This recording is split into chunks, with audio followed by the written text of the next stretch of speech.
Hello friends, this is Odds, and this is some other dude, and today we're going to be looking at every killer's worst map, and trying to come up with some recipes to try to make your experience less miserable. If you are not super familiar with the killers, then you'll learn what to look out for, which maps you are not the strongest in, and maybe you'll get some ideas on how to deal with them if you're very frustrated by him. The aforementioned dude is Lionnek, good friend of mine, good friend of the stream. Hello, Leo. He has even more hours than I do on DVD, and is a really, really good player. He creates content on Twitch and YouTube, mostly in Spanish, but if you stop by his content, he'll say hi, because he speaks a perfect Harvard English. So, Leo, what are the worst maps for the Trapper? So, probably the worst maps for the Trapper are large maps and indoor maps. Like, I think this is not surprise for anyone. Yeah, there are some more like nuances and stuff, but the big problem with Trapper is if a map is too big, picking the traps takes a long time. There are traps that you might never pick up. Even if you keep a tight area, that tight area is only like 10% of the whole map. And if survivors hold forward, they will always be able to escape from your trapped area. That doesn't happen as much in a small map where the basement is centralized, where everything is closed, where the survivors cannot escape and hold forward forever. So large maps, definitely hard. And then the indoor maps, typically because they just don't have any grass. Yeah, that's the main issue. So if you go to these maps, what are the perks you should probably be bringing? Number one that we recommend is Corrupt. Corrupt is a good perk for good maps and for bad maps alike. In indoor maps, survivors struggle to find generators, and they will have a hard time finding the first few gens. So in indoor maps, you have this bit of a boost. In the very large maps, they will take a little while to find the gens, to find you. You might be able to set up a few traps. And then we have Save the Best for Last. Why is Save the Best for Last good on good and bad maps, Leo? Yeah, Save the Best for Last it's quite a nice perk, because if your traps are not working, you'll always be able to play the old machete man. Yeah, it's your plan B. If your traps are doing nothing, you can at least whack them fast and prevent them from holding forward again in big or indoor maps. So you can just forget about your power, use it very, very little, maybe use it in chase, and you can always rely on this strategy. And then we have everyone's favorite perk. Why would you bring Noed as a Trapper? I mean, it's a really good endgame perk. You can, I don't know, dump someone, place a couple of traps around, and it just creates a lot of pressure, and it helps the fact that Trapper is an endgame killer. By the way, it's not the only one. You could bring this by itself, or along with other, or instead you could also bring other endgame perks. Remember me, especially No Way Out. I think it's particularly good on Trapper because he can trap exit gates. And an exit gate will never be open without you knowing if you've trapped it in advance. So you can do some really, really dirty things with Noed. Obviously, also plays well into the whole basement idea. And if you want to go for reliable add-ons, in our opinion, the fastening tools is where it's at. If you need to set up a lot, this is good. If you need to set up very little, this is good. If you need to do it during chase, this is fine. If survivor steps on a trap, they take longer to escape. This is pretty good. Other add-ons are more map dependent, like the darkening tar, for example, doesn't work well if there's no grass. So second trap add-on that I would recommend is the Honing Stone. This helps you especially in maps that have hard to like for example, exactly like Midwich, you can be very close to someone that steps on a trap, but because you need to go around, they escape. But let's say Haddonfield, if you trap the windows of the main building, they step there. Without this add-on, they get out unless you're right on top of them. With this add-on, that person there is paralyzed until someone else goes there. And if you're anywhere near, you're going to catch one, maybe two survivors. So this add-on helps you probably in some of the rougher maps and makes Trapper a bit more bearable. And the nice thing about these perks is that they're very close to something that you would already run on a normal build anyway. Now, Wraith, on the other hand, is a bit more special. Leo, what the hell is up with Wraith? What are the worst maps for him, in your opinion? I would say a map like Blood Lodge would be one of the worst maps, for a Wraith. Probably because of the loops. You can easily see, he won't surprise you with an early hit and build on that. So yeah, probably maps like Blood Lodge or maybe Ormond, you would say. So, I mean, large maps obviously are not amazing for any killer, but this killer has some mobility. But in these large open maps, you never catch people off guard. Yeah. If you catch one person, the other ones are not near, so it's hard to like bother multiple if they split up. So why would these perks help? What would you say about them? Discordance with these add-ons, I think Discordance is actually a really good perk. If it activates in different gens all around the map, you can easily maneuver through the gens. Yeah. And well, with Mindbreaker, you'll be able to actually get value out of it. With Mindbreaker / Fearmonger, you can hit people on gens without having to worry about a cheeky Twin Burst, a last second Death Heart, which is nice. Yeah. A Death Heart to a window and a strong window next to a gen, it's horrendous. It's quite terrible. And they won't exactly know where you're coming from. First of all, you have Discordance, so you know. Obviously, on top of this, you could add many other strong gen defense perks, but with Discordance, you know what at least 2 people are. You're going to use your speed, not to charge at them like a bull, where they'll see you if it's an open, difficult map, but instead to go around the map, follow the edges of the map, go from a path they don't expect. And then with the Bone Clapper, if you uncloak from behind them, they will be looking at the wrong direction. They will hear a map-wide sounding noise. They'll be looking at the wrong direction, and you can probably get your first hit, which is almost guaranteed with this perk. And that is your go-to strategy from that point on. You don't charge at people like a bull, because if you're in a bad map for Wraith, you're going to have pallets everywhere. They're going to see you from everywhere. They'll sprint burst to safety. Yeah. So you rely on the deception part with the Bone Clapper. You could also use the Silent add-on for a similar effect, but this one I think will confuse them even more. And for a low rarity, it is a good one to bring. Yeah. Should we move on to the next one? You think it's so, fair? Yeah. Right. So what are the maps that kill the Hillbilly? Yeah, maps like that are have strong loops connected, like all over. Like one of the best things about Hillbilly, I think, is the fact that he can trap survivors in loops, and he can corner them into. Yeah, you cannot run into the open and just take a hit, because he will literally down you. Yeah, exactly. So loops that are connected in the middle, for example, I don't know, Cowshed, for example, I think it would be quite terrible for him. And also strong Windows maps. He'll have to rely on Bamboozle. Right, so the perk we recommend if you want to save yourself trouble in maps that have lots of windows, lots of strong structures that are all interconnected, like Leo said, is Bamboozle. You put this thing on, and any single window you can deal with. The problem, of course, comes if they link them really well, and at that point you need to be a bit smarter. And if you cannot deal with 2 windows simultaneously with just Bamboozle, you need to leave that person or go for something else. Indoor maps have a lot of interconnected windows, often in areas and whatnot.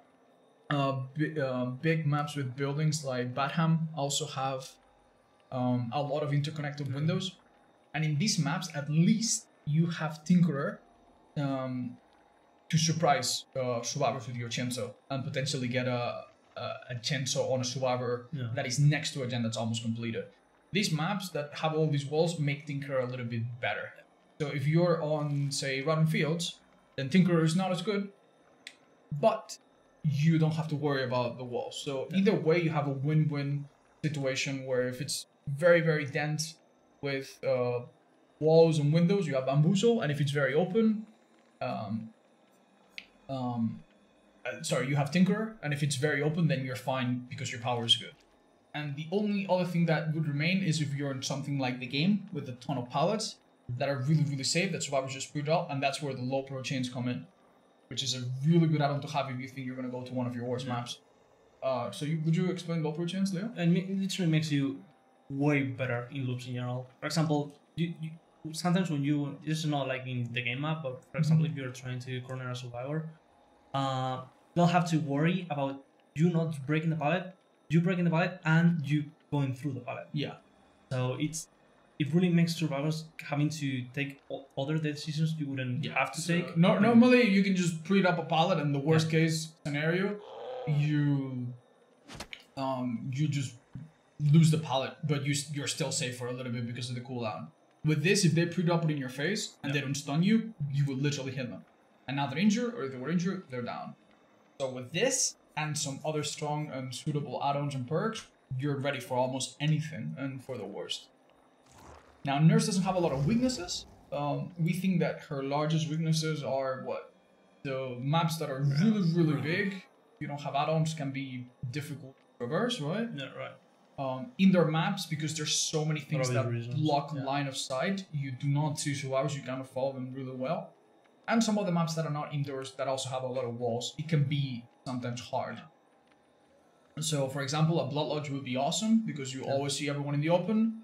But a map like Disturbed Ward that has a lot of walls, it's hard to patrol, it's hard to find people, it's easy to hide. Hard to blink. Yeah, very hard to blink sometimes. Because you don't know exactly what they're doing. So for these maps, if you want to bring the best add-ons, you know, recovery is good on Hospital. On the larger maps, blink range, these two add-ons are disgusting by themselves, together, and they have good synergy with the perks that we're going to see. If you're struggling to find your first survivor, which is a very normal thing on Nurse, Lethal Pursuer is never a bad idea. With just the add-ons, it's such a great early game. Yeah, if you're a mid-witch, you can literally, you know, spawn on top of a survivor with this 10 seconds into the game. Even hit them immediately. Yeah. Almost.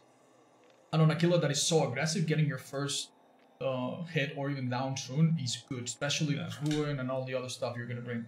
If you do bring Hex perks, any of them, I think having Retribution and Undying on the same build is super. I mean, with these two combinations, along with Ruin or whatever else you want to bring, you literally will have. If they want to get rid of Ruin, if they don't get rid of Ruin and you're doing well, you're gonna win.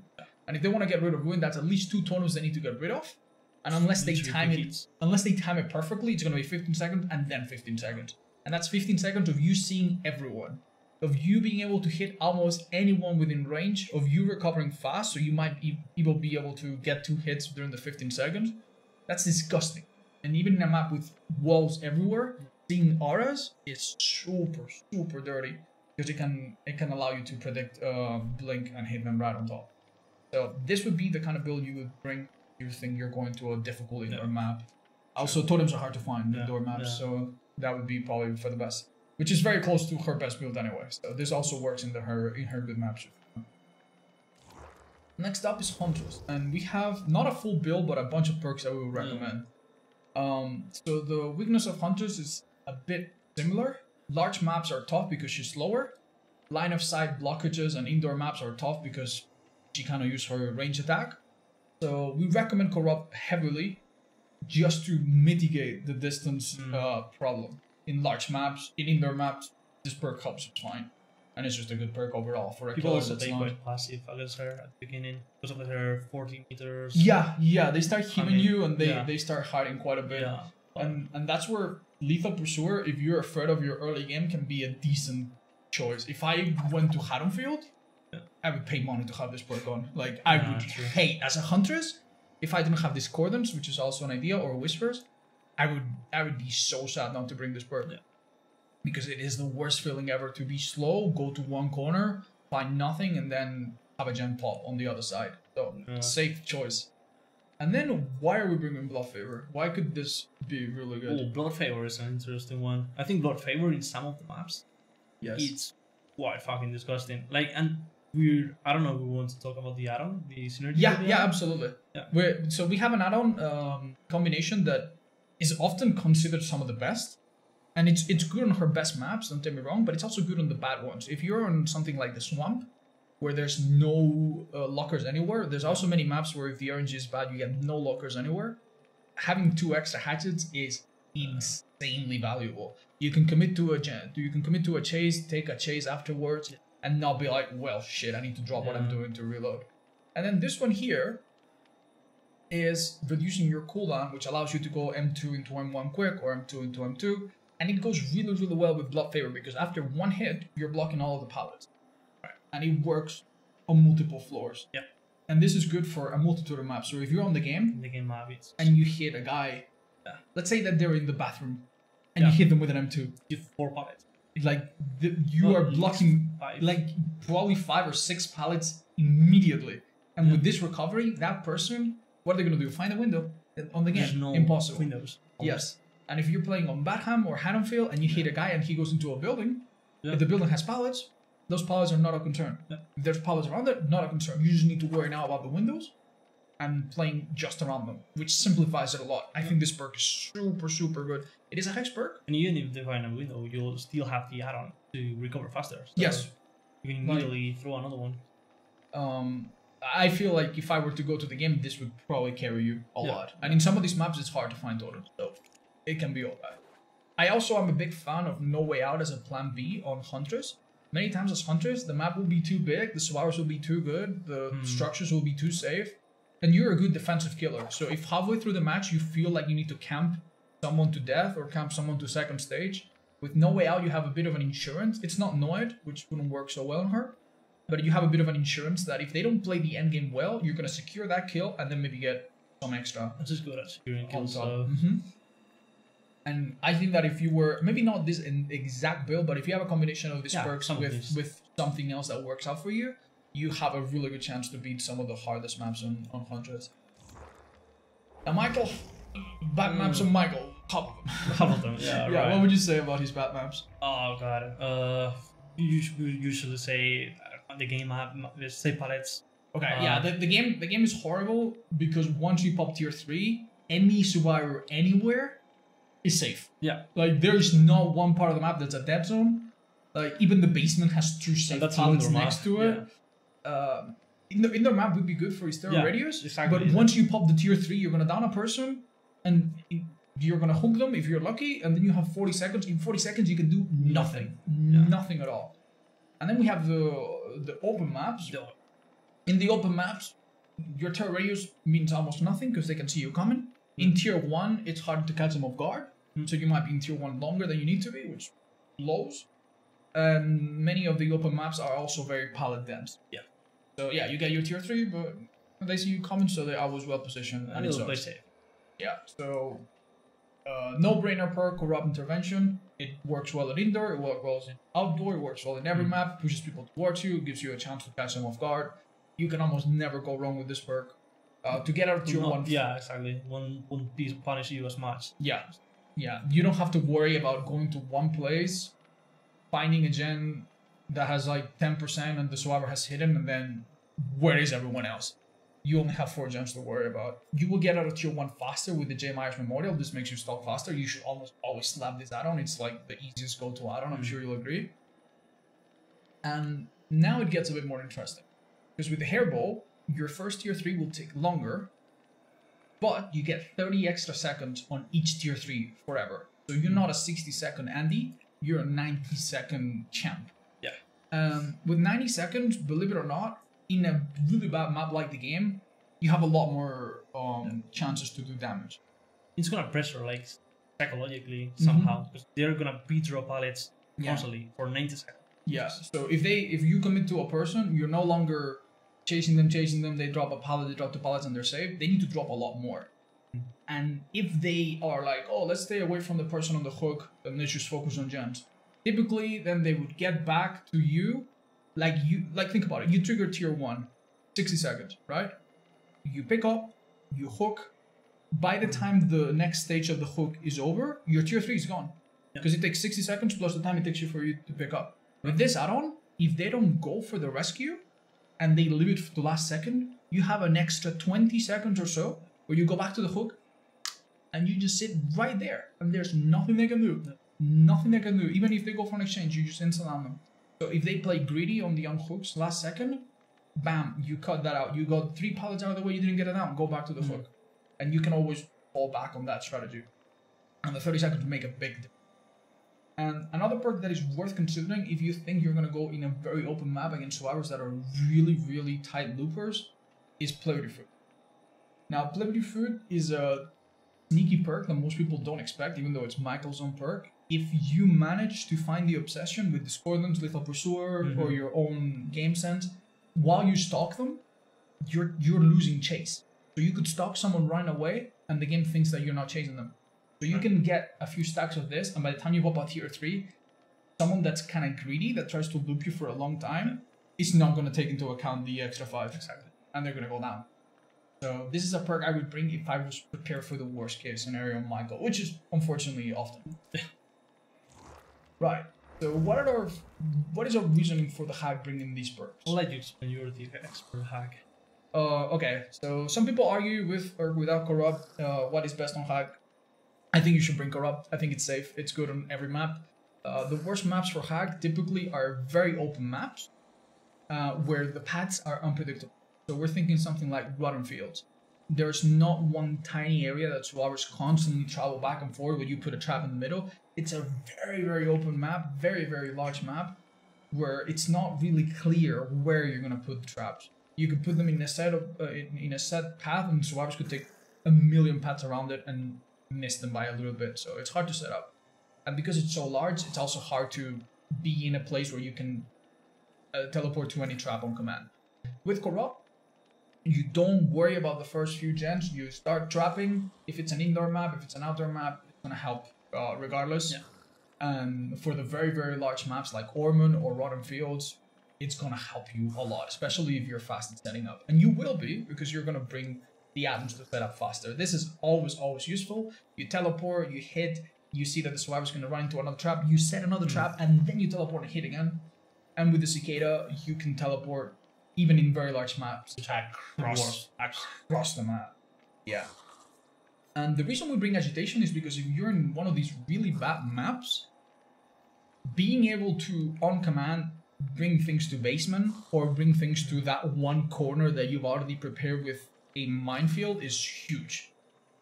I think this perk is pretty neat on her, but if I knew I was going to go... Baram, for example, with agitation. Yeah, you could potentially bring someone to the basement of the main building, which is inescapable, from like the middle of the map, no joke.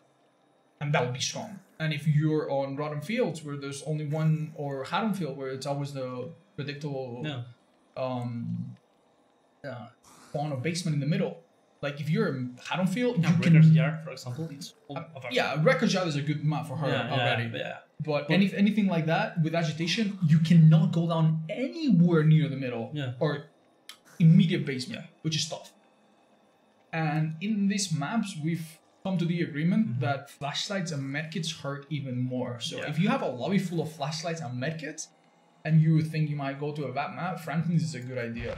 If you don't want to go for a perk that depends on items, personally, I am a huge fan of no item on her. Yeah. Even if you have a terrible round, you put a trap on an exit gate, which they never expect for some reason. They think, oh, it's the end game. Now I go to the exit gate.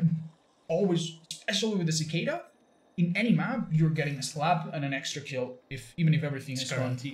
Pretty much, even if everything's gone wrong. Yeah. So that's what I would recommend for her. She doesn't have a lot of bad maps, and even those big maps, like Rotten Fields, you just need to trap in the open. Just in the open, and you will get slaps. So if you adapt to it, Hack has very, very few bad maps. Now Doctor, on the other hand, is not so. What is our reasoning here for having either Haunted or Devour or some kind of instant perk? For example, Haunted Grounds, I think it's a really good perk because one of the most or the biggest counters to Doctor, I would say it's Death Heart. So Haunted Grounds, if it pops at the beginning of the match, you'll be able to drop a survivor down. Yeah. Use the add-ons. What is later. Just imagine, right? You do the survivor, you force it a little bit, and you end up shocking, and instant down. That might take a while, but imagine how much longer it would be if you hit, speed boost, then catch up, then almost hit, but then they that hard. Yeah. Through your shock. That's a quite a rough early game. So having this or some other form of insta-down mid-game is helpful because his ability to like guarantee the hit despite the pallet being there is pretty damn huge. So personally, I wouldn't play Doctor without... At the end of the day, it's a killer that uses his power to get him once. Not like Demo, for example. Yes, yeah. You don't need to choose between using your power and using a perk. You literally achieve them both. So either this, or Save the Best for Last, I would bring one of them. Against really, really good survivors in a strong map, Save the Best for Last might come in too late. Yeah. We've agreed. I personally push for Discordance. In a bad, large map with a lot of buildings and line of sight blockers, it's a big gamble. you walk down the street in Backham and Chalk and you only hear one person, or it's Haddonfield and they're behind a fence, what are you gonna do? Yeah. You catch up for 5 minutes, then they start dropping pallets, and you literally have nothing. With Discordant, you're guaranteed that you'll be shocking multiple people, bothering multiple people, keeping the madness up of multiple people, which later turns into stall. And the most universally useful add-ons that we can think of are the ones that extend the range. So you can prevent unhooks, defend totems, do things from a bit further, and also helps in chase a lot. And the discipline. Leo, please tell us why discipline is so good. I think the biggest thing about this add-on is the detonation delay. The detonation delay actually works insanely well against survivors. Like they just don't expect it. Like I mean, they could expect it, but even if they don't, like it's the delay on the base doctor is a whole second. Is really bad. Yeah. And whenever you shock someone and they bolt, it's like so basically without this add-on, survivors that are not super stupid, they're gonna loop you normally, basically. And unless you have some really good luck and timing, you're gonna shock a survivor, and because of the latency, they're gonna vault. It's gonna be easier to that hard as well. Yes. Oh, yeah, I didn't even say that. They can also react that hard. With this add-on, if you catch them a little bit off, they might not even realize it's there the first few times. And they'll get shocked. They'll be like, oh, damn, I can't vault. Oh, damn, I can't drop. It's like those situations where you go to a window and you expect it to go there. Yeah, you think you're smashing in space and you think you can now make you get shocked and it's immediate. It's and how important would that be if you have Haunted Ground going? Yeah. Like this makes half the loops immediately more manageable. So if you want to go with something safe, I think this is it. You could go with like the really strong add-ons and then go to a map where you literally do nothing with them. So that's it for Doctor. Now for Cannibal, we have a similar set of weaknesses to Hillbilly, where maps that are... He doesn't have the mobility of Hillbilly, so large maps are a bit of an issue. And then you've got the maps with very strong windows or structures where you can literally never use your chainsaw if the survivors playing smart, and they constantly loop back and forth. Especially if you have multiple of them connected. So then you're not just playing around one window that you need to mind them, like they are just... The moment you try anything funny, they immediately connect to another window. And for those maps, we bring Bamboozle. Same idea. If it's only one window that's giving you trouble, you preemptively block it. Now your chainsaw is a lot more threatening. They need to start pre-dropping pallets like flies. Mind you have two connected windows. Now, one of them you block it with Bamboozle, and the next one you were trying to make the survivor pull 3 times, and it's guaranteed down. Yeah, or you try to mind game it, or you M1 that one window, but whatever it is, you don't have to worry about the infinite thing. And the survivors, once they have less opportunities, they also are more likely to make mistakes. And similar to Billy, you don't have the mobility with it, but if you go to an indoor map with lots of buildings, stuff that makes it difficult for you to have visibility, that would typically play against you, at least in those maps, Tinkerer is good. Yeah. Because creeping up to a gen... I mean, Leo, you remember, we played an indoor map, and a Tinkerer made a Cannibal get a 2-man down on a gen that was nearly gone. Even the chance for that to happen once is huge. Getting 2 people down, or getting 1 person down and 1 person immediately shocked and unable to really reposition or do anything useful is really good. On top of that, you'll be bringing the Chili, which has 0 downsides, very easy to use add-on. You just extend your chainsaw for literally no good reason, nothing there to say. And I think the light chassis is a good second add-on. There are other options. You could bring double Chili. If you're more of an expert, you could bring the Chili and the engravings or the marks. But I think light chassis is good, especially if you're forced to M1.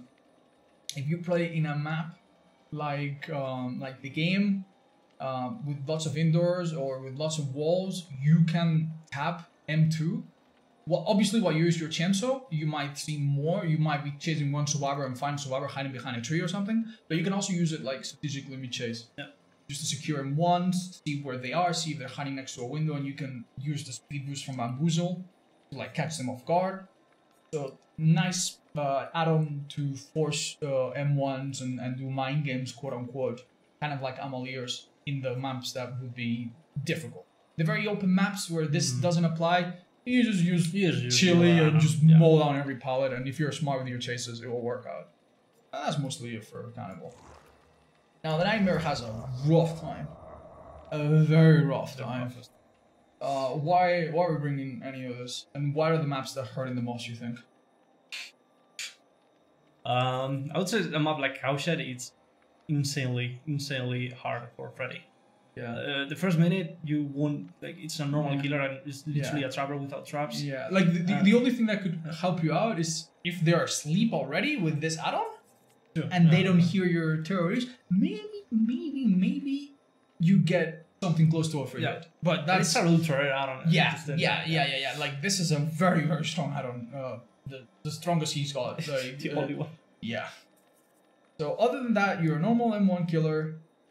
Unless you get a hit, or you wait 60 seconds, they are awake, so your pallets and your snares do nothing. Yep. You teleport at the start, I mean, it's disabled for a bit, and it doesn't do too much until you start getting downs and stuff. So you basically have no power.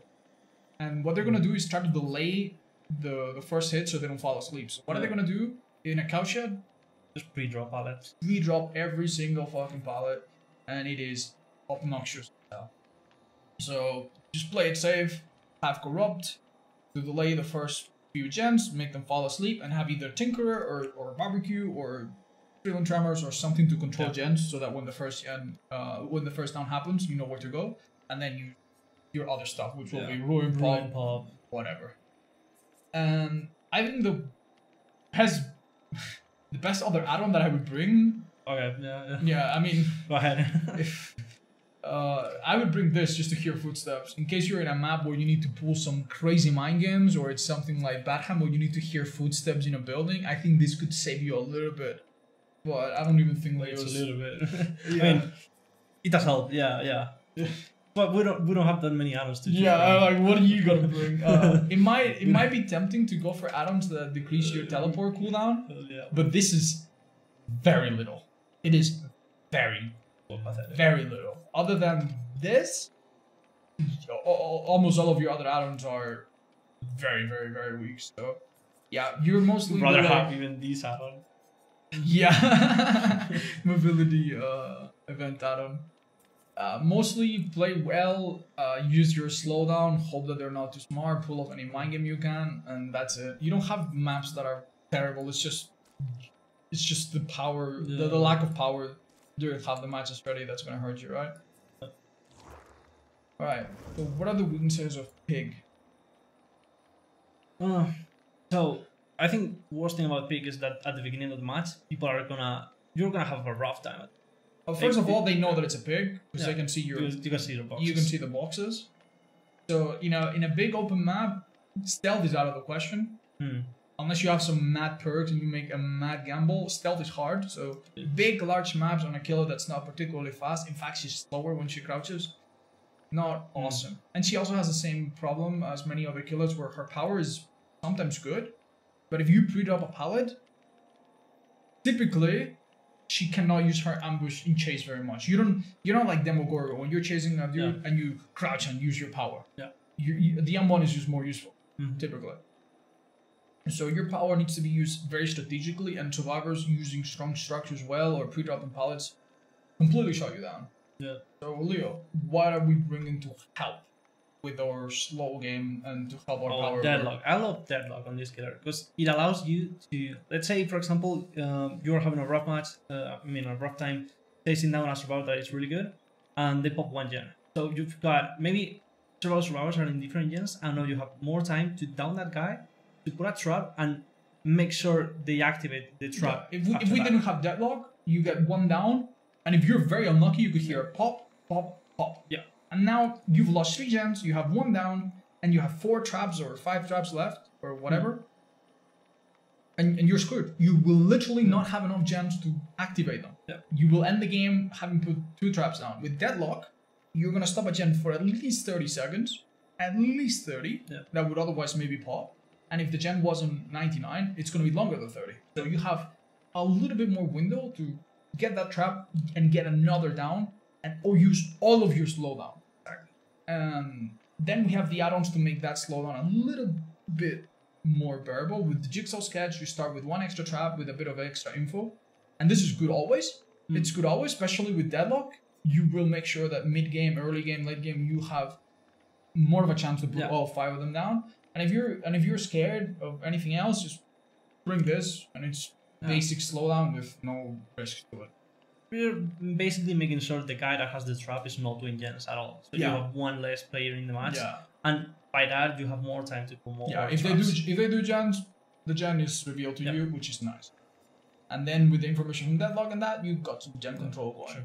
I also personally like Amanda's Secret. I feel like this is an add-on that you could learn how to use in a really bad map where survivors loop you super well. I think like it would be nice to know that a survivor just removed their trap and they're maybe self-carrying or something. And I would use that information to try to ambush and catch them off guard, but it's a risky one.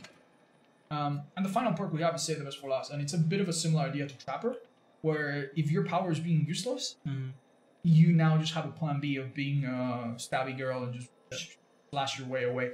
Pig is also a character that sometimes gets a bit crazy, where you have one survivor going down, someone going for their box, and you need to dish out a lot of damage. And she benefits a lot from being able to do that mid-game. So that thread is nice.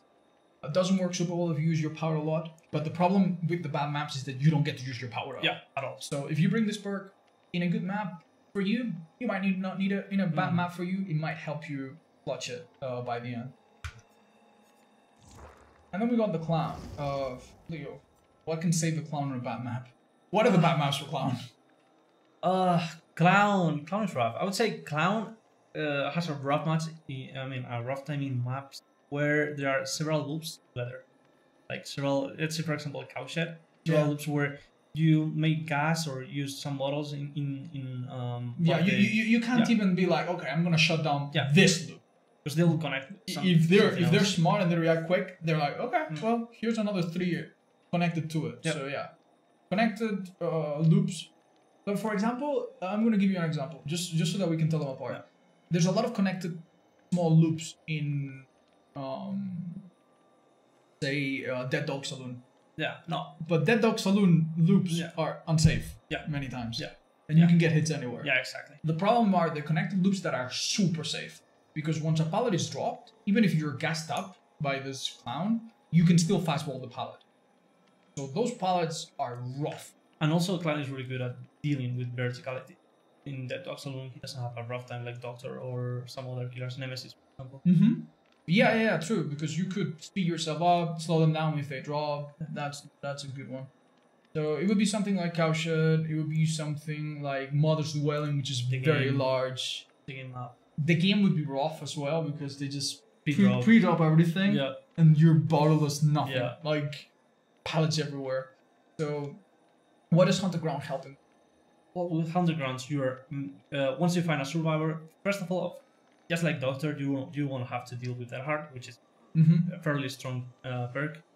And now you can guarantee a down. But like with this killer, just like Doctor, he uses his power to hit with them once. Not like Demo or other killers like Nemesis. So once someone activates this, you make sure that you're able to down the survivor. I would even add Undying to this. Like this with Ruin, Devour, whatever. Like just make the totems hard. Like Circle of Healing. If you're not injuring Soar super fast, you're gonna get destroyed by it. If you hit a guy and then you leave him and they heal quick, put a bunch of totems, make the side objective hard, and make your lethality high. You're gonna try to trap the survivor down in a loop, like however you can. Use 600 bottles. And make sure that guy goes down. And with that, you have an early hook probably, and with that you'll be able to build your game around that. Exactly. And start defending something. And these add-ons help a lot in that. Obviously, you can spam a little bit extra because we're going to bring extra bottles. These are always good, no matter what. In any situation, there's no situation where this add-on is bad. And the cigar box is also really, really good on the maps that you're rough with. Because if you do a double yellow bottle then purple bottle, you will see the survivor. And if you see the survivor, your movement is on point and your mind games are easier to pull off And in indoor maps where survivors try to lose you, you will literally see them through walls and know what to do, where to throw the next We were bottle. comparing it to the old scene add-on from Wraith. It's 60 meters, it's double that what the all seeing does. Also really good for haunted ground. Let's say that you don't find anyone, they pop this, and you're not exactly... You saw a totem be destroyed, but you don't know exactly where they are. You pop this, you throw a yellow bottle ahead of you, you start zooming around with this, you're going to find a guy... And you still have 5 bottles. Yes, that's right. And you still have 5 bottles to use in chase once you find them, if they're not hiding behind a bush and go down in one hit. So this would be really, really good in those rough maps. In the very, very open maps, then the RR seeing is not as effective, but you can still just brute force your way. You get some pre-drop pallets with extra bottles, you can hit them. That might help you in some jungle games. Which every map, even the open ones, have that. So this is the way to go with Clown, to cover for the bad maps that are the large ones with very strong safe pallets. Okay, so for Spirit, we actually had a hard time coming up with ideas because she's a strong killer. Most of the maps are okay for her. We figured out that what would you say are her worst maps? Probably Badham. I feel like Badham would be a rough one. So what makes Badham bad for Spirit? The thing about Badham though is, for example, in the main building, there's no way she can go to the main building from the entrance. There's pallets that you can drop, and she cannot play around. She needs to break them, 100%. So with the game map, for example, you also have safe pallets, but with add-ons you can still play around it. But in Badham, there's no way. There's like even with add-ons, if, for example, in the main building, if someone drops a pallet, you'll need a miracle to hit around because they can hear you. There's no standing still mind you anymore. We find that in those maps, you have basically 2 things to concern about, right? Maps that are so big that it's hard to bother multiple survivors, and in there, corrupt intervention will help you out a lot, along with ruin, pop, whatever else you bring. And then the maps that are kind of tight, but the buildings and the safe pallets make it hard. Haddonfield, Badham, the game, and that's where search comes in really jolt comes in really nice, because you can down a survivor. If you don't see it go off, you know that the gens around you are safe, so you don't need to worry. It's a bit of info. If the gens around you do get damaged, then you're delaying them, and then you can use ruin on top of jolt or pop on top of jolt. You can stack every slowdown basically with it, and it works really well. And in those maps, I do recommend the activation and green duration, which also increases your recovery. So if you want to go safe, this works out as well. You don't need to do anything fancy. Although obviously her very strong other add-ons are good as well. That's mostly it for Spirit. She doesn't have a lot of weaknesses to cover. Okay, so Legion's a bit interesting. The hard thing about Legion are maps where you cannot corral survivors. They're very open, they're very large. Hard to catch multiple of them because they split out. And even if you hit one, the other one's running an open map in the opposite direction. Like Mother's Dwelling. Mother's Dwelling is horrible. Ormond can be horrible. Disturbed Ward, it's a bit easier to, if they're all in one corner. But once they start to split out, can be really, really hard. Fills. Those maps. In those situations, if you're afraid of that sort of early game, there are so many times where you need to make difficult decisions. Discordance on Legion can be predictable. I still think it's good.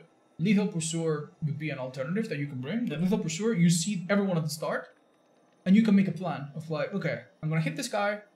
I know that other guy's gonna be there. I'm gonna hit that other guy, and the other 2, I'm gonna let them be, because I think I can down that guy. Or I'm gonna cancel my power and then go for them. So you can do that kind of stuff. And I also think that Amalier's is, believe it or not, a clutch perk on bad maps for Legion. So Legion's main weakness, obviously, is that once you get people injured, you now have to M1 them, which sucks, because if they play well, you'll never get the M1, or they'll pre-drop every pallet or whatever. And Legion is a killer that doesn't make a lot of noise like Trapper or Nemi with their steps. They're very short. They don't stick out very... I mean, maybe not with the rabbit outfit, but they're mostly short, rabbit ears aside. So with Amal ears, in many, many loops, you can turn what would be a very difficult chase into a standstill, and the survivor runs back into you mind game. So I think it's powerful if you are afraid of long chases with Legion. I do recommend it. Another thing that works in almost any map, Eerie Button is stupid, and you can pair it with duration as well. If it lasts for longer, that's longer time where you can break pallets, where you can chase survivors down, hit them, see literally everyone, because your terrorist is infinite, you literally see everyone on the map. Yep. And if people pre-drop pallets and they make that mistake, you vault them right over. And I feel like some of these things, along with a very decent normal slowdown build, and you're more or less ready for everything. If I was going against really strong survivors and I was afraid of the pallet, I would either go Amaliers or Play with Your Food. Yeah. Which are the two things that are going to catch like good survivors off guard in a shitty map where, you know. And if it's a very open map where you cannot mind game like that, no, you got the Eerie Button to get rid of the pallets if they pre-drop them. I think this is good. This would cover most of the situations. Alright, next. So, weaknesses of the Plague. I'd say maps like Swamp, but we were talking about it, right? Yeah. Maps like Cowshed as well, maybe it's Alright, so the Swamp is unique because you as a Plague need to pick up your red fountain. Either at the start, the one that you have, or throughout the match, or at the end, or whatever. And in maps like the Swamp is particularly the worst example. The fountains, if you're unlucky, they can all be on the edges of the map. Takes forever to get there. Once you drink, you're close to nothing. So, like, in almost any situations, those fountains are horrible. If you bring apples, your chances to have at least one good fountain are better. And if all of your fountains are on the edges, let's say you have 3 fountains with 2 apples, at least they'll have to cleanse in the other ones that are not in the edges. So bring at least 1 apple if you're afraid of bad maps, and that will help your chances a lot. You could also, in large maps with tons of tall structures, like Haddonfield, for example, which sucks because you cannot puke through walls. You can maybe puke through fence, but they'll find buildings and stuff. Batham, with Corrupt, you can at least slow down the first gens and start infecting others. And in those maps with tons of walls, Tinkerer is pretty good. Yeah. And you can use Tinkerer or other equivalent perks with your red puke and know where to go and catch them a little bit off guard. So that would be my idea of what to bring if you're afraid of a bad map. She can still do okay. It will mostly come down to how smart the survivors are at playing around buildings and the tall places where your puke is hard to use. And you'll need to have a bit of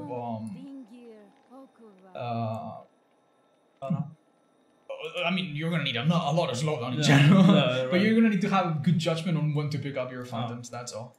But yeah, obviously, I recommend apples, but you can also combine 1 apple with the stronger add-ons, and this is always good. Like, you can't go wrong with that. So Ghostface, we've talked about it a bit. What are the worst maps you could go as Ghostface? Well, the maps I hate the most, I would say, are open maps, but in specifically maybe core maps, for example, where you have a rougher time. So like the core in theory sounds really good because you know there's no walls. You should be able to stalk from a distance, but there's barely any hills. Like the core blocks your line of sight. If survivors are playing on some resolutions, they can see you from really far. You don't particularly blend in very well. So those open maps are rough. And some of the core maps, especially Cowshed, once you are in a chase, good luck downing anyone in whatever time. Very, very rough. So how do some of these perks, on top of the normal build that you would typically bring, how do some of these perks help? Which one do you want to talk about first? Let's play with your food, and then we why we use it. So play with your food is a good perk on this killer. Why? Well, just imagine a killer that doesn't have any terror radius. He moves at 130% with 3 stacks. Let's say you have 3 stacks. Yeah. And can immediately down survivors with 1 hit. So not only you can approach the survivors with no terror radius, you are also pretty fast doing that. So it's less time you have to react. Yeah. You're also way more dangerous in chase. And whenever you down a survivor, you just if you down them with the exposed status effect, you only use one stack. Yeah, so Player Food loses stacks per attack. And unlike Huntress, you're not going to be chucking hunting hatchet.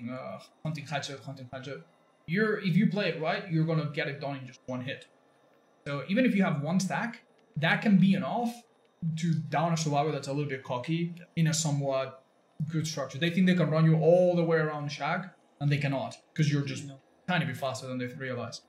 So you can 99 people, and while you do that, which would be a bit of a waste of time, you can get stacks in the process.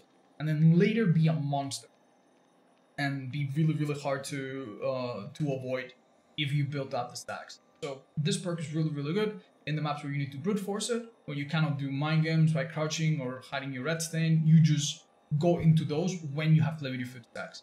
And you try to play around your obsession, which you might be able to do better with Lethal Pursuer. Because if you're smart, you can tell who is who from the lobby and immediately go to the group of people with an obsession. With us.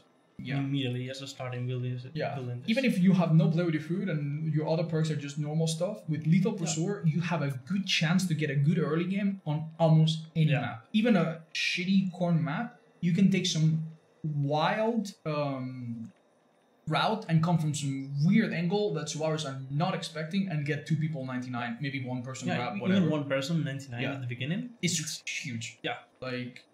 a good start, even with everything else going badly, even the worst map against the best survivors, if you have a down at 5 gens with all of your perks intact, that's huge. That's huge. Now they need to go for an exchange, now they need to stop doing at least 1 gen immediately. Right from the beginning. Right. And that's pretty nice. So this perk works well on his best maps, it works well on his worst maps, it protects you against maps where it's really hard to prevent someone running into you accidentally. No accidents there. If you have Whispers, you could still have a build run into you from some weird angle and be like, what the hell is this? With this, you have that insurance. As for add-ons, perhaps the safest idea, if you don't want to go wrong, is double recovery. But if you are not confident in your ability to stalk people outside of leaning, Night Vision Monocular or the equivalent weaker add-ons are pretty nice. If you have to finish a 99 dog that's not quite 99, like 80% or something, like you no longer will get revealed while you try to pull that off. This add-on can help you out a little bit in those bad situations or the maps where it's hard to lean anywhere. There are hard maps too. For example, if you're in Rotten Fields and you want to stalk 2 guys on a gen and you had nothing to lean on, this is huge. Saving you that little bit of time means they have less time to react, less time to notice you, or if they notice you and they start running away, it's easier to leave them 99. You don't leave them 2/3, you now leave them properly 99 stock, and they're prey for later. So that with some other decent perks, and you've got a build that would probably work even in the worst map for process. So demo. Many of the builds that you'll see people recommend, Lionnek, I think agrees, work well on his best maps. But if you go to a tough map, what would you call a tough map for demo? I mean, there are some maps that are always bad. For example, Cowshed, where it's hard. But for example, maps like indoor maps, sometimes for me at least, are quite hard because you don't. Whenever you're charging your shred, people are. They have a lot of things to block you with. And this is hard to pinpoint to any one map, but there's also many maps where the loops are super round. True. And you do not have a power in those loops.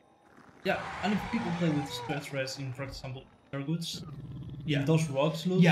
That's what I'm thinking. That's like if you prepare your shred to break the pallet quicker, they see you, they keep running, and you lose the speed. If you don't prepare, you get stunned. At that point, you might as well be playing Trapper without traps. It's rough. For that reason, to counter indoor maps where people have a lot of coverage, a lot of pallets that are easy to drop and whatnot, you have Corrupt Intervention, which basically helps in every map. You're also a killer that needs to set up a little bit at the start, potentially. So Corrupt, I think, fits in any build and should be your bread and butter. This will protect you good, bad maps alike. And then Lethal Pursuer, why does it help us? You can use it instead or along. It'll give you an idea of how many portals or where you could place them. For example, if you see 4 survivors in a gen, maybe you could say, okay, I'll play with 4 gens this match, but I'll try to put portals around all the map. And yeah, it basically can make you decide how to play the match from the beginning and where to place your portals. For example, if you see people around, maybe you don't want to, in separate gens, maybe you don't want to spend too much time putting portals. Well, and I think it also helps in maps where if you set up a couple portals, you literally lose track of all survivors. So if you're in Backham or Haddonfield and you set 2 portals at the start, you've been staring at the ground for 10 seconds. Now you look around, you see nothing. Survivors could be anywhere. They could be hammering a gen across the map, maybe not with Corrupt, but otherwise. Or they could have sneaked past you. They could be out of these starting gens behind you. I think with Lethal, you'll know what to do and what to expect and where to go to guarantee find a chase early. So that's good. In the palettes that are dense with maps, Barb's Glasses is going to help you out. It's a good add-on, but it's also going to help you in the worst maps. And if you struggle with information, I mean, this is here because it's just so good. it is. But yeah, this would also help. If you want to go low rarity, what do you think? Rat Liver would still help. I like Rat Liver, yeah. Yeah, this add-on is good, don't get me wrong, but this is going to help you if you're already winning with a cooldown. Yeah, exactly. This is going to help you to get the hits. It's only 3.5%, but it's deceivingly decent. So if you're struggling, either or would be okay. Just imagine if you're versing a good survivor. Would you rather get value out of hits you've already hit, or have an add-on that will help you to hit more shreds? Yeah. With this, for example, if you need to fake a shred and they keep running past the pallet, you have lost less speed doing so you can actually hit the shred next time or hit the M1 next time, so it helps. And most of the other stuff is very straightforward for Demogorgon. He's a pretty middle-of-the-road killer, normal weaknesses that you would expect. Now, Oni, we all agree he's very powerful and very strong once he gets his power going, but his main weakness, he's got mobility even in indoor maps, unlike Billy, so that's not a huge deal. At least I don't find it to be a huge deal. The main problem is getting his power, and how horribly difficult that can be in some maps. So, what do you suggest? Well, we were talking about the game map, for example. I think we both had. Dude, I've had matches on the game. We both had it, yeah. Oh god! Even if you get your first hit, like at some point you'll need to get your power again, right? Yeah. Everyone will heal up, whatever. They have medkits. That's gonna be even worse. Oh god, dude! Yeah. And then they just drop. Yeah. So there are a couple things that help here. Obviously, with Corrupt Intervention, indoor, outdoor, big, building, heavy maps, all of them benefit from this. Don't take it off, it's good. And even if it takes you a little while, or even if you have to drop chase because your first chase has taken so long, with Tinkerer you have something. You might have either a guaranteed M1 on a worst case scenario on someone, if you sneak up to them, or if you already have your power, you can be like, okay, this guy I cannot down, but I can use my power on this guy or these guys on this other gen. And another really important add-on that helps make a difference to come out of these bad situations is the Splinter Hope. Or the other green add-on that's an equivalent. This add-on makes it so that the people that you chase, once injured, they drop blood more frequently. And when they do things like vault pallets, which you can like try to force them to vault repeatedly, they drop extra blood. Oh look, it explains it right there, perfect. It explains all the so nice that they updated. So basically this means that when you injure a survivor, instead of having to chase them for 30 seconds, you now have to chase them for only 15 seconds. And you already have your power. You can use it on that survivor, you can use it on someone else, you can use the information from Tinker. Now you can go to the Tinker that has activated. Right, and if you get 2 people injured and they decide to heal in some corner or do a gen, they're gonna drop so much more blood because of it. So that one's really, really good. It's the kind of add-on I would want in a really bad case scenario. Maybe it takes you forever to get the first hit, but now with this, after that, you get your power quickly. And the duration add-ons are they're just nice. If you need to use your power for a long time, it helps. If you use it for a short amount, it also helps because you keep more of your power. So we recommend those as well. But what do you think, Leo? Yeah, it's better for large maps. It will still be painful, but you can delay and have the information when you eventually get those hits. Now, keeping in mind the new Slinger, what are his weaknesses? I've noticed in indoor maps, like Larry's, that his power is quite hard. You no longer have a small terror radius, so you're not like super amazing in those maps. Yeah, you don't get that many free hits like you used to have. Now, for example, imagine you are getting into a room and you see a survivor that is in set with you, they'll go around the corner, go to another room, and you just don't have time to shoot. Yeah, you can no longer react last second. If you miss, you're punished a lot. I mean, I think large maps still are rough because if you're not, you have a power, right, that inflicts deep wound. Yep. And deep wound is only useful if you inflict it on multiple survivors. If you inflict it on one survivor and then chase them, and you don't go for someone else, that deep wound might as well not be there. Like, okay, it might prevent a medkit from being used. It might prevent an adrenaline or something, but mostly it doesn't slow down the game. Yeah. So, I think at least to some degree, this killer gets better when multiple people are together. In big maps, good luck being a 110 killer with a 32-meter terror radius, catching 3 survivors at once. Good luck with that. So you got the very large maps, obviously the maps that have a lot of cover, rough, safe maps in general. You've got quite a lot to work with. I think.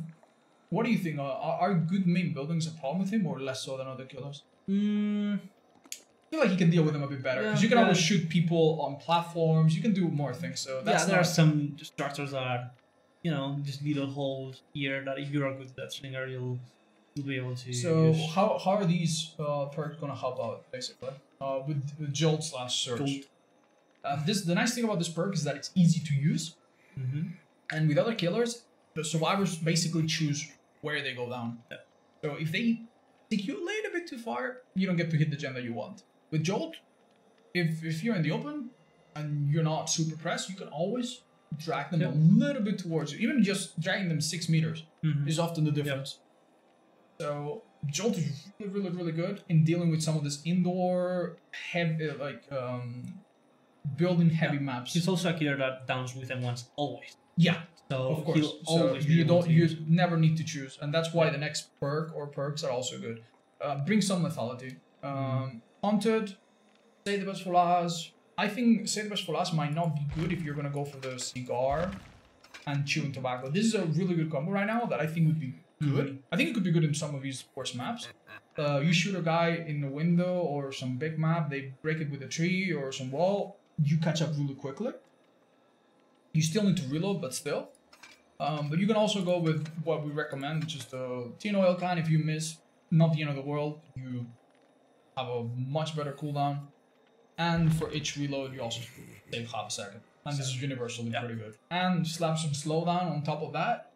On top of the instant down or lethality. And just imagine, 100 rounds also is really good. Because imagine you someone, and now you have 100 rounds. It's 60 seconds that no one can go for this. Yeah, even if you're not like a killer, you're not like a trapper or a legion where you need to be at the hook. You can just hover, and just going for the hook and unhooking is something they cannot do easily. Yeah, because if they get shot, they literally go down to.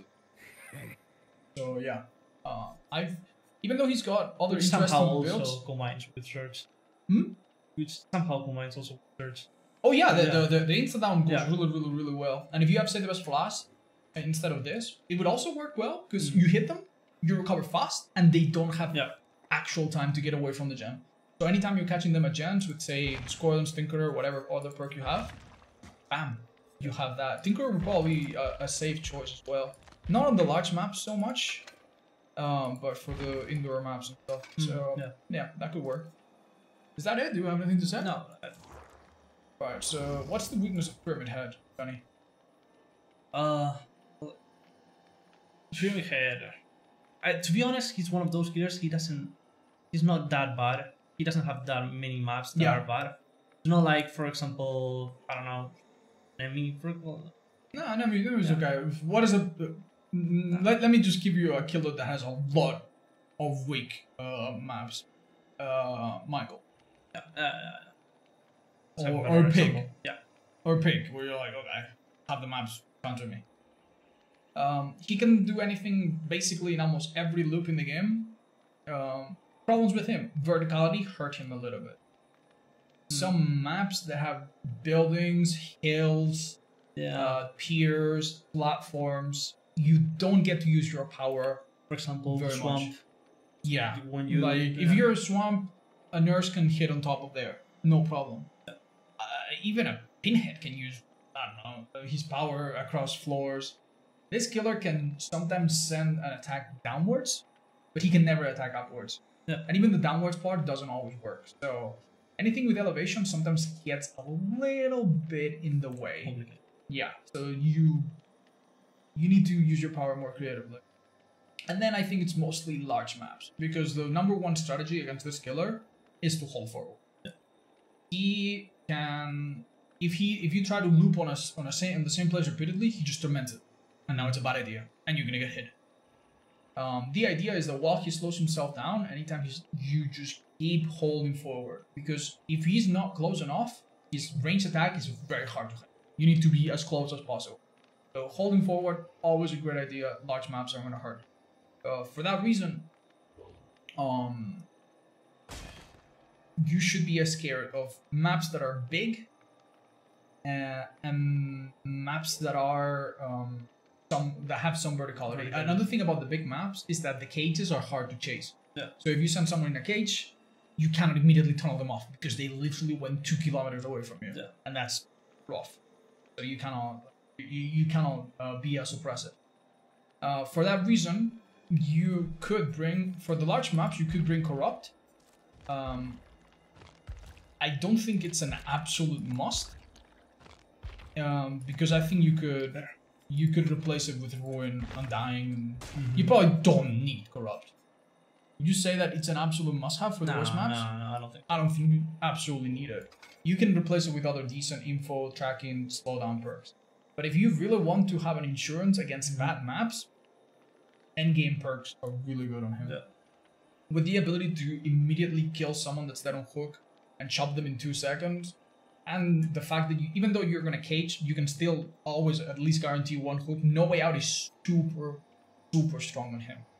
Because in the endgame, you can, if you have 3 hours on the ground with almost any other killer, it's picking one up, then someone else is unbreakable, then someone gets picked up, maybe they pull a soul guard on you. It's hard to hold all of it. With this killer manages that extremely well. People unhooking in front of you, you get double hits with your power. People on the ground that are tormented, you immediately chop off in half or send them away with a cage.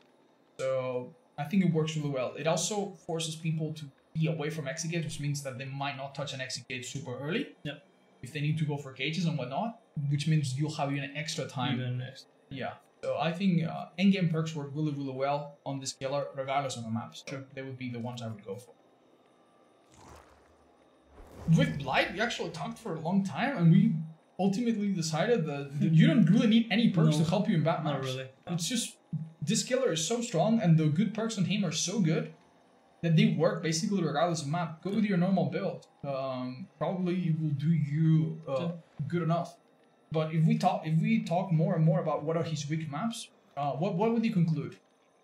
Large maps with hard collisions. Yeah. We're thinking Rotten Fields, where it's hard to bounce because there's literally nothing. You maybe have 1 hook and 1 gen in the entire middle of the map, and it's hard to use your mobility. For that reason, we recommend the speed add-ons. Yep. Because once you build up a bit of speed, on your 2nd, 3rd, 4th rush, you will literally go so fast, you will almost always reach something to bump into. You'll go further away. Yeah, and obviously big map, speed now doesn't feel nearly as big. So these are good add-ons in loops, they're good add-ons in everything, and they help in the worst maps, so why wouldn't you? And then the other thing we thought was maybe a bit rough would be maps like the game with very safe pallets, or a lot of structures, a lot of buildings that would be hard to like use your power on.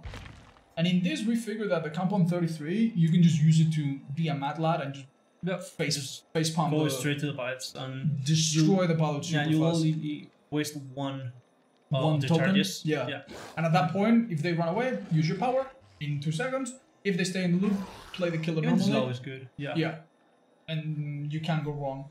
If some loops give you trouble and you have a hard time tracking, I think this add-on is also nice to learn, but for the most part, for his weaknesses, run this. You have these 2 add-ons and you probably don't have a single bad map with a good build. Like, you're already gonna run Tinkerer. So in their maps, you're gonna be able to have the element of surprise. You're already gonna run Corrupt probably, so large maps, you're already slowing down. You're already gonna have Ruin and Dying Pop and all those. Just mine Compound in the game map. This would be a game changer. Yeah. Like, if they pre-drop pallets against this, you're gonna create one dead zone. You're gonna hook one person there, and no one's ever getting out. Yeah. And even if they, and then at the end of the game, you go from gate to gate in 2 seconds with this. Yeah, he barely needs anything. Twins. Oh, the weakness of twins. Hack. We talk about it, and it's kind of like hack, right? Yeah, go ahead. You open the maps where you can go from anywhere to a certain point. So, for example, in Azar Resting Place, it's actually a really good map because you can bottleneck at the middle. Basically, think of Charlotte like a hack trap, right? Yeah. You place Charlotte in one place, you harass with Victor, or you harass with Charlotte and you leave Victor in one place. If the maps are tight and have predictable paths, then you can hook a person, defend them, keep a 3-gen. Yeah. Now, what happens if the map is immensely big and there's a million paths from anywhere from point A to point B? Then suddenly your ability to defend means nothing. You cannot defend an area, you cannot injure a person and then force someone else because they're gonna move in basically every direction, and it's hard to have anywhere to defend. So large maps that have multiple paths. Rough. Just imagine you're using Victor and you bounce on someone, and now you have to keep up with Charlotte, which is far away. The larger the map, the more they can hold forward and kidnap Victor. And here's the thing, right? If a survivor kidnaps Victor and keeps them, they're wasting time. Yeah. If they're in I don't know, in a small map like Cold Tower, they move a little bit, and if they don't get rid of it, they're wasting time. But if they're in a big map, like say Ormond, they're not really wasting the time. They are taking Victor away for 30 seconds and then repositioning to a very far away gen. Then you recall Victor, then they start doing that gen. And overall, they haven't really wasted that much time because they use that time to get away from you and to start another gen or start opening a gate or whatever. So the larger the map, the more viable I feel it is to kidnap Victor. And if you take Victor for a long fucking chase, then you hop into a locker, and what are you gonna do? You block the locker, take it out before you can get there.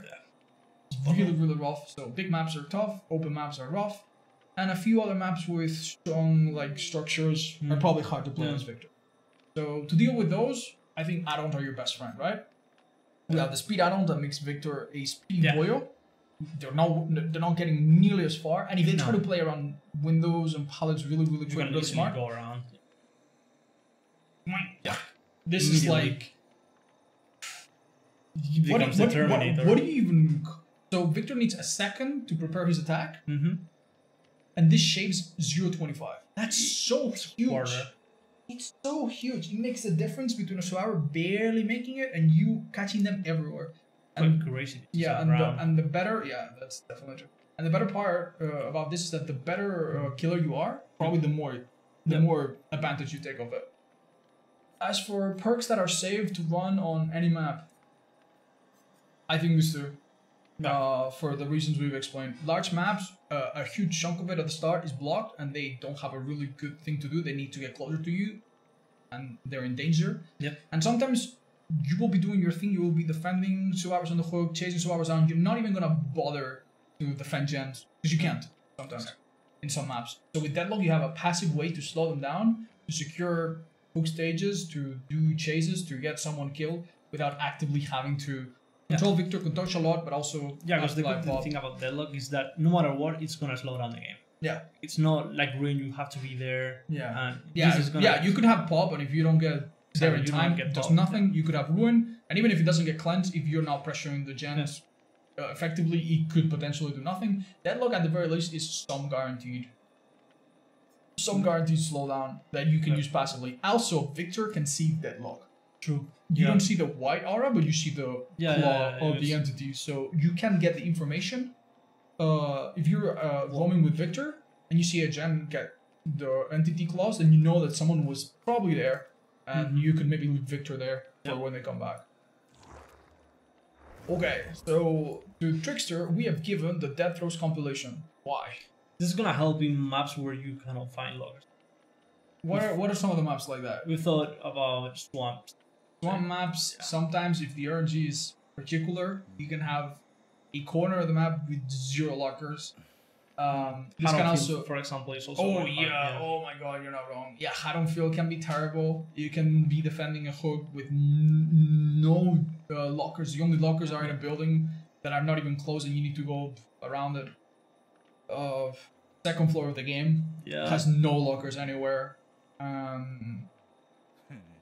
I think some dead zones in Outer Haven maps can also have zero, nothing.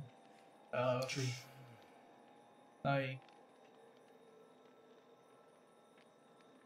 Like I'm pretty sure we could brainstorm a few more, but there's enough examples. If you're worried about that, this add-on is great. If you get a couple main events throughout the match and you use them strategically, you can reload on the go.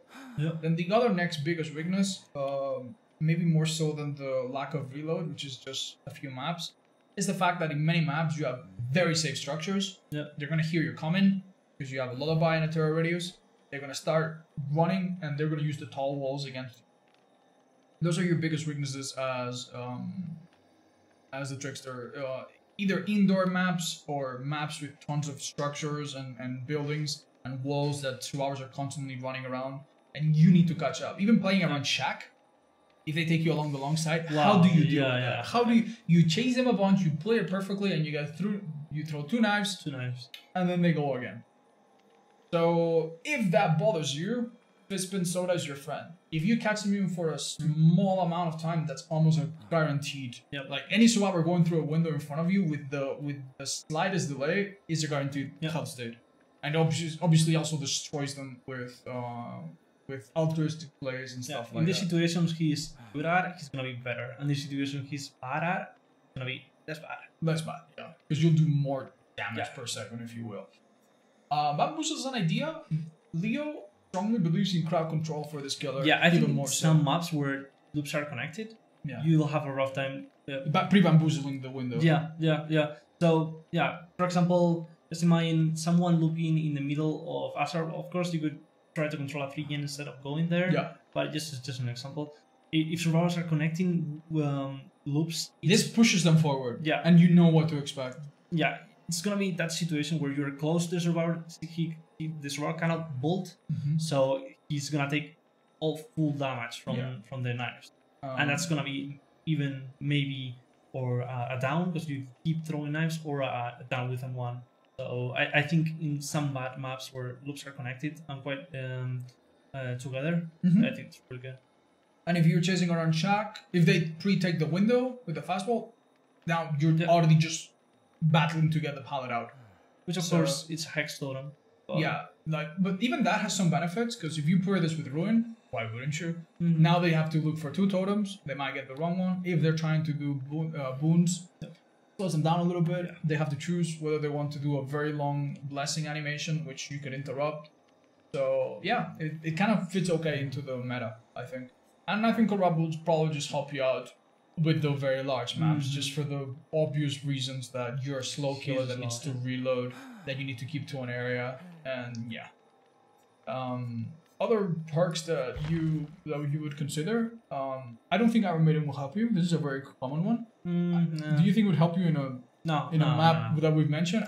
I don't think go for it. I've seen people run Agitation on him, and I think it's a similar idea to Hack. Where you can take to a basement and make it, especially with add-ons like this, make it really hard to get. For example, a heal.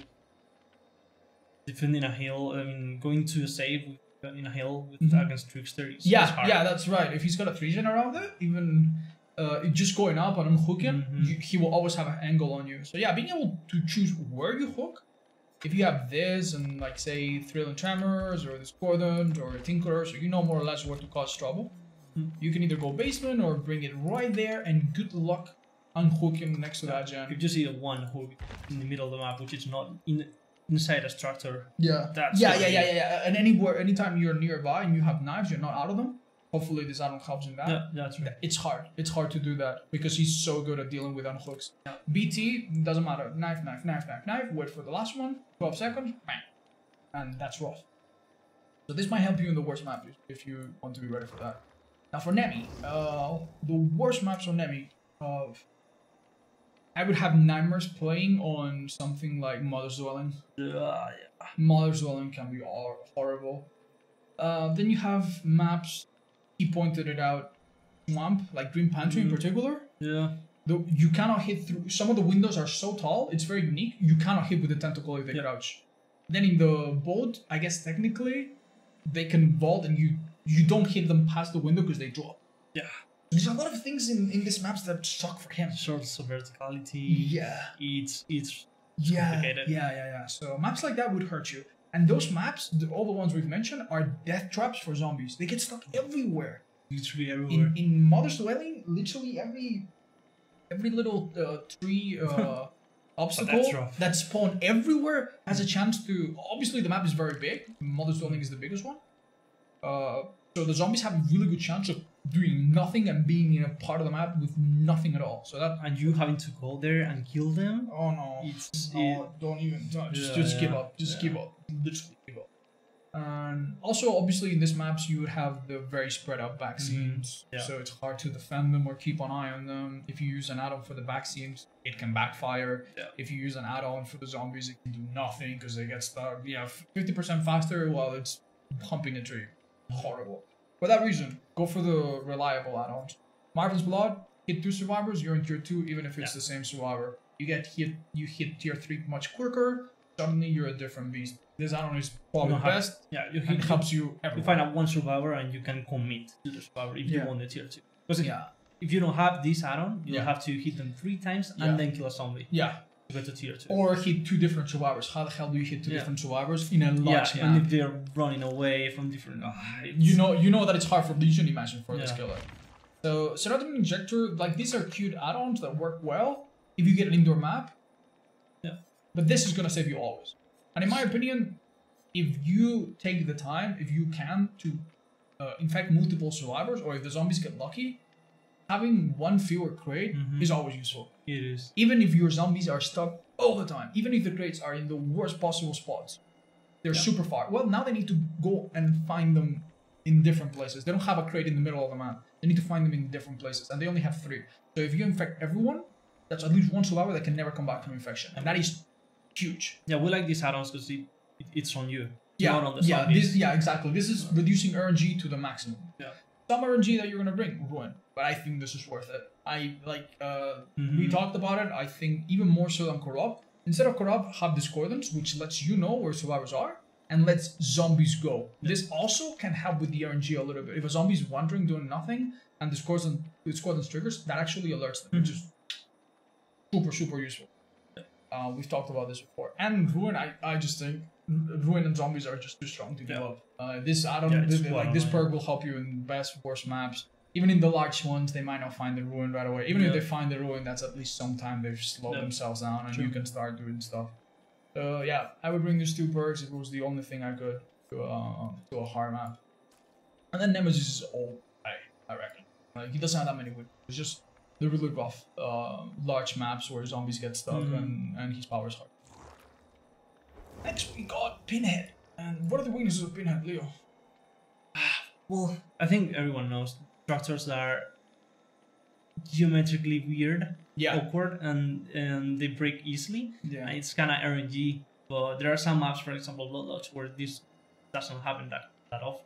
Because you're in the middle loops. Yeah. Like all the loops are low, you put a chain, the chains typically don't break very much. Yeah. Maybe you walk through them, maybe a weird tree or whatever, but for the most part the chains behave as you would expect. Yeah. It's the tall structures or the structures that have a bunch of poles, obstacles, trees, maybe door frames. You put a chain that is really well placed and the survivors immediately break them. Large maps I also think are tough. It's harder to find the cube. If someone picks up the cube, if you have Franklin's, Hoarder, or whatever, you cannot get to them. No. You cannot. And teleporting to them is a huge gamble because if you teleport... and it's far from the gems. Super far from all the action that's going around you. So large maps with weird structures that break your chains. Yeah. I think indoor maps are not necessarily the largest, but like... Like if you know that someone's going to go through a door frame, you just don't bother putting a chain. Unless you do it from reverse and do some big brain stuff. So why exactly do these add-ons help in this situation? This one is very sneaky but very powerful. Yep. And basically anytime they break a chain, they get more chains on them. So this helps mitigate the issue that we talked about. And this one too is interesting because this can actually work even if they break your chains. Yep. When you hit a survivor with your power, typically you come back and you've lost a bit of distance on them, or at least you're not chasing them directly because you use your power. And it's very, very hard to make the right read or make the right mind game. With this add-on, you literally see them. They are panicky. They just got rid of a chain, and they want to make sure that you don't come around the corner and hit them in the tall structures that give you trouble. Each survivor, I think, reacts differently. Some of them run away. With this add-on, you see it and you chase them and you catch them, no problem. Some of them double back if they don't see you behind you. With this, you see them, you do a little mind game with the red stain, and bam. Some of them keep going. With this add-on, you hide your red stain, you go around, hit them, or use another chain or whatever. I feel like in maps like Baran, for example, it can save your life. Yeah, and if you're gonna bring another really strong add-on, this also works. Yeah. So you could hit a survivor, injure them, and then see exactly where they go after. Yeah. That's huge. That's huge. This goes well with everything. In the very open maps, where you already constantly see survivors, then seeing the aura, not useful. Yeah. But in those maps, you're fine anyway. Yeah, you're fine. This will help you when they take you to the jungle gym or the main building, where you have the biggest trouble. Someone tries to be cheeky with Iron Whale, doesn't matter. Literally see them. It doesn't tell them, unless they have distortion or object or some other perk. Yeah. This never ever tells them that you have it on. That's really, really good. And these two add-ons will help you a lot. Some of the other add-ons will help you a lot. The really strong ones, the ones to delay in case the map is big, but these are universally good, so I don't think they're worth talking about. I am a big fan of Corrupt and Lethal. Corrupt for the obvious reasons of slowing down the gen and pushing them towards you and giving them less things to do immediately. And I think Lethal not only is it good in bad maps that are horrible to find people in, it also helps you find the box yourself. Yeah. Which I value a lot more than some other things. This with some slowdown or mean perks I think is awesome in almost every map. If you're somewhere indoors like the game where it would be hard to use your power. Well, now you know exactly where they are, and your other add-ons and the Corrupt in an indoor map is rough. Yeah. If you find them immediately and start finding the cube or doing you can get the cube at the beginning of the match. That's incredible. Yeah. Either you go in an open map and Corrupt and Lethal let you see where the cube is and you find it easy, or you go to an indoor map and this still puts pressure on them. So I would say this would be a very safe, works on all scenarios kind of bit. And the next killer is the latest killer, the Trapper. And what are the weaknesses of the Trapper, Leo? Oh god, would you mind rebooting again? Yeah, let's do this. Let's do this twice. Right, so with that, we've gone over every killer. We're gonna be post-editing this a little bit to have some pictures or stuff to help illustrate it. What is your worst combination of killer and map that you would never want to play on? Like all the killers. Like, I give you a nightmare map on one of these. What is the most worst one? I would say the most tilting one. Yeah. Or one of the most tilting one, maybe only in the game map. Oh yeah. Oh my god. That's quite. Okay, I was maybe want to say that. I have another one that I really, really like. So you go for only on the game, or is that your honorable mention? It's an idea. I could think about more, but yeah, for now. Okay, if I have an honorable mention, Plague on Grim Pantry. Yeah. Oh god, I want. Okay, here's mine. Doctor on Batham. Okay. You try to shock them and they're on the second floor. Yeah, right. You blast them and they're in the building. What the hell do you do? You go there, they have 6 windows, 5 pallets, and a bunker. Yeah. I hate Doctor on Batham. It is. Oh man, it's miserable. Hillbilly on Batham is so horrible. Batham in general. Yeah. Okay. That's my take. What's yours? I cannot. If I... it's kind of... For example, Trickster in Batham. It's Batham again. I don't know why, but I feel Trickster in Batham. I feel like Trickster in Batham, you would find a hook that's in the middle of the street, and you would somehow camp it and be fine. You won't get that one. You won't get that one. Okay. Imagine someone you hit someone with the knives, and they're hard into the building, and you're like bye. Just lock the building and just set it on fire. And just leave. Oh my gosh. Well, Leo, thank you for the time. Sorry if I talked over you a lot. It was a good time. Thank you for helping me brainstorm this idea. Hopefully, it will help aspiring killers. Where can people find you if they want to watch you do your killer main things? Well, you can find me in Twitch. I feel bad for saying this actually, but he streams very consistently on Twitch. He also uploads the occasional stuff on YouTube, and you'll find the links to both of those things and his OnlyFans down in the description. Thank you. Check out the OnlyFans. Okay, just kidding. It was a good time. Thank you, Leo. Thank you. I'll see you guys. Bye-bye. Bye-bye, everyone. Bye.